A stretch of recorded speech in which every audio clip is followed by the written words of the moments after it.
The coronavirus pandemic leading to a big disruption in everyday life, leading to a lot of questions. That's why we have been bringing in local experts here during the 6 o'clock news, not for a news interview, but a chance to get your questions answered, which you can email to us at news@wgem.com or post on our Facebook page. Tony Cornish Jr. is the facilitator between you and the experts tonight. He has Dr. Chris Solaro from Blessing Health System. Tony? Thanks a lot, Dylan, and thank you, Dr. Solaro, for coming in, making time for us at a very busy time for you. Here's our first question. We're going to jump right into it. Kate sends us a question through our Facebook page. Why is Blessing sending people home to get better rather than treat them in the hospital? Does Blessing have enough capacity? So there are two questions there that are important to get an answer. So number one, we are sending patients home who are well enough to be at home. The concern is that there really is no effective treatment for coronavirus now.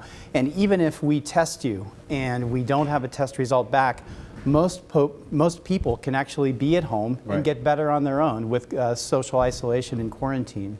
In terms of Blessing's capacity, we are strong and we are ready at Blessing Hospital to take on patients who are sick. We have moved heaven and earth to prepare for this in our hospital with a lot of construction on the inside.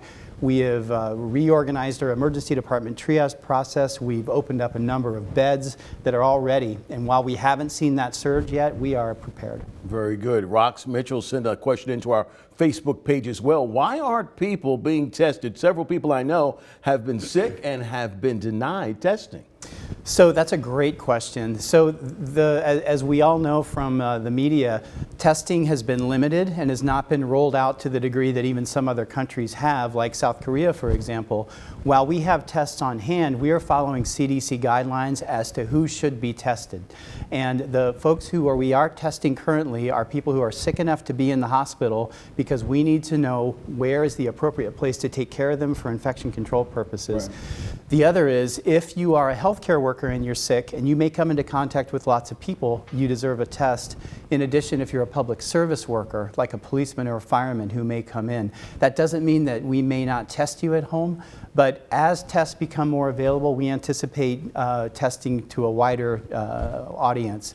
And we look forward to that coming soon, but we are following CDC guidelines. Very good. Questions continue to roll in. Cindy Bozarth will ask a question on our Facebook page. Is a fever required to be tested in Adams County? So fever is one of the symptoms of COVID-19, but it's not the only symptom. So that you may have fever, you may have shortness of breath or cough. Some patients have sore throat, body aches, malaise like the flu. So while fever is one symptom, it's not the only symptom. All right, another one question coming in. Crystal Pettit asks, is the state of Illinois or the federal government helping Blessing obtain more test kits? So the test kits that we're getting aren't from the government. We are working with an outside lab that provides the swabs and will do tests for us.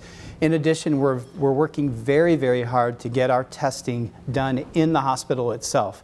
We are not there yet, as are many hospitals around the country, but we look forward to a date in the not so distant future where we'll be able to run this test at Blessing Hospital.